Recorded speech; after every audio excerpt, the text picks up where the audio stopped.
Hello दोस्तों, स्वागत है आप सभी का आपके अपने यूट्यूब चैनल आल सब्जेक्ट में। और दोस्तों, मैं हूं आपका दोस्त महेंद्र।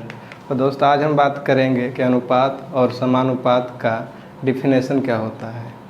अनुपात तो साधारणतः हम सभी लोग जानते हैं कि जब दो राशियों के बीच में समानुपात का चिन्ह हो, ऐसा चिन्ह हो, उसे हम अनुपात कहते हैं। लेकिन एक्चुअल में इसे हम डिफिनेशन के रूप में कैसे दे सकते हैं, तो आइए जानते हैं कि अनुपात किसे कहते हैं। समान प्रकार की दो संख्याओं के बीच संबंध को प्राय इसे ए संबंध बी या ए बी को कहते हैं। ए संबंध है बी को। दो चिन्ह, और एक बात हमेशा ध्यान में रखना है कि संबंध का चिन्ह सदैव दो या दो से अधिक राशियों के बीच में ही लगता है।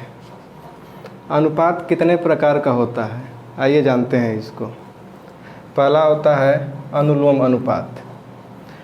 दो राशियां एक दूसरे से इस प्रकार संबंधित हो कि एक के बढ़ाने पर दूसरी भी बढ़े और दूसरी के बढ़ाने पर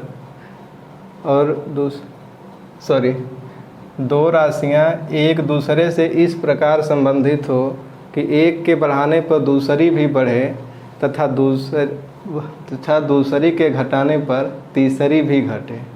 अर्थात उदाहरण देखिए, दूरी बराबर चाल गुणे समय। अर्थात यदि जब हम चाल को बढ़ाएंगे तो हमारा समय भी बढ़ेगा।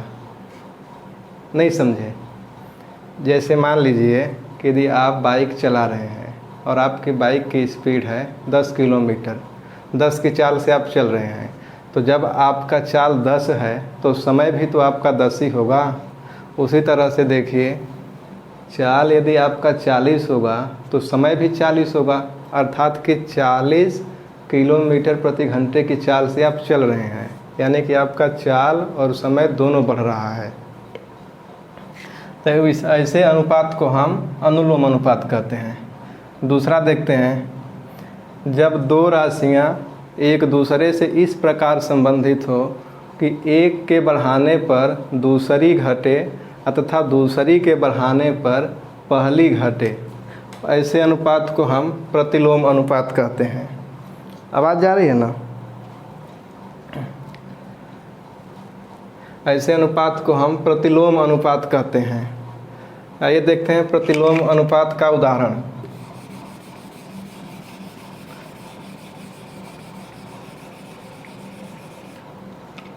प्रतिलोम अनुपात का उदाहरण हम दे सकते हैं कि चाल बराबर दूरी बटे के समय।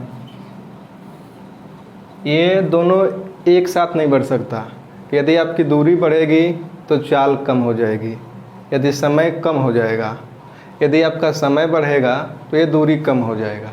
ऐसे उदाहरण को ऐसा जब हो तो उसे हम प्रतिलोम अनुपात कहते हैं। तीसरा है हमारा मिश्रित अनुपात।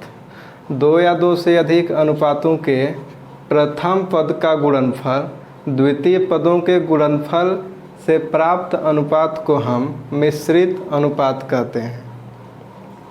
ध्यान से देखिए, दो या दो से अधिक अनुपातों के प्रथम पदों का गुणनफल द्वितीय पद के गुणनफल के अनुपात को हम मिश्रित अनुपात कहते हैं।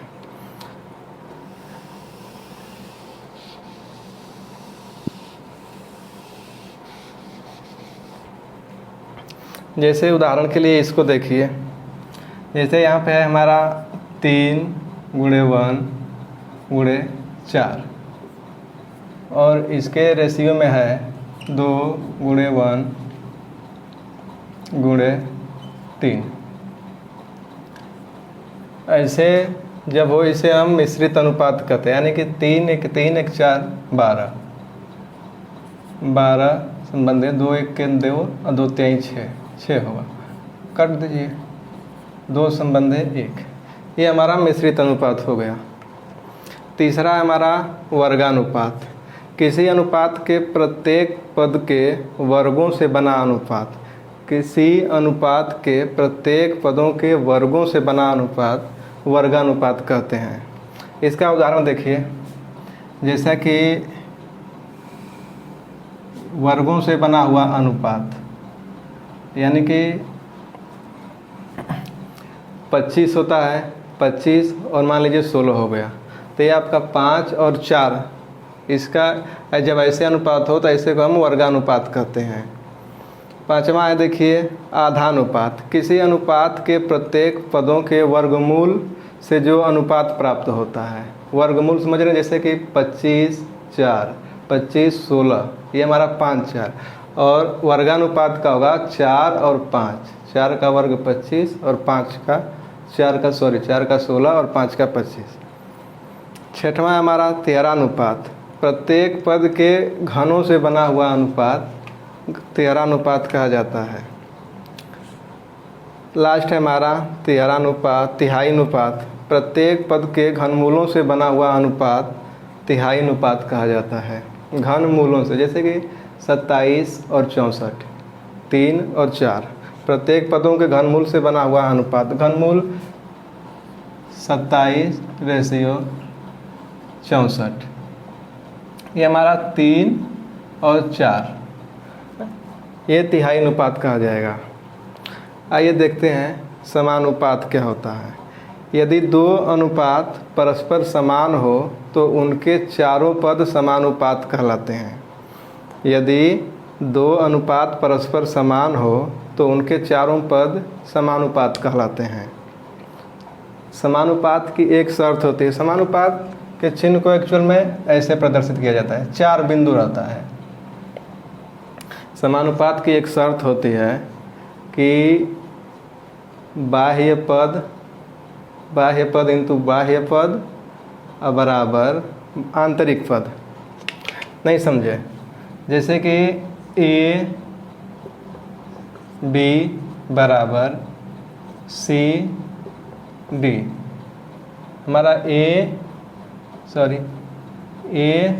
और डी, ये दोनों हमारा बाह्य पद है, और बी और सी मध्य पद है। इसे आंतरिक भी कह सकते हैं, कोई दिक्कत नहीं है। यदि हमें इसको लिखना होगा तो हम लिखेंगे ए इंटू डी बराबर बी इंटू सी, यही समानुपात की शर्त होती है। और सबसे लास्ट है हमारा विततानुपात, ये समानुपात का ही एक पार्ट है, समझ रहे हैं ना, पार्ट एक उसका ही भाग है। यदि 3 राशियाँ इस प्रकार हो कि पहली राशि संबंधित दूसरी राशि और बराबर दूसरी राशि संबंधित तीसरी राशि हो तो ऐसे अनुपात को हम विततानुपात कहते हैं। आइए देखते हैं विततानुपात का उदाहरण।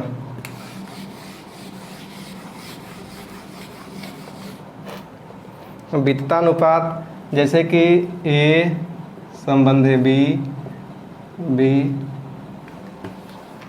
और इसके समानुपात बी संबंध सी। हमने उदाहरण में क्या कहा, इसका डेफिनेशन में क्या कहा कि यदि 3 राशियां इस प्रकार हो कि ये संबंधी पहली राशि संबंधी दूसरी राशि और समानुपात दूसरी राशि संबंधित तीसरी राशि। जैसे देखिए बी हमारा इसमें भी है और इसमें भी है, पहली राशि संबंधित दूसरी राशि, फिर दूसरी राशि संबंधित तीसरी राशि। इसको हम कैसे करेंगे? देखिए बी हमारा सेम है, बी स्क्वायर इंटू ए सी हो जाएगा, ऐसे ही लिखेंगे इसको। या फिर हम इसको लिख सकते हैं बी बराबर अंडर रूट ए इंटू सी। ये हमारा विततानुपात का उदाहरण है। बस अनुपात और समानुपात में ही होता है। और दोस्त, ये वीडियो आपको थोड़ी सा भी अच्छा लगा हो तो आप हमारे चैनल को सब्सक्राइब करें और बेल आइकन को दबा दें और शेयर करना और लाइक करना बिल्कुल ना भूलें।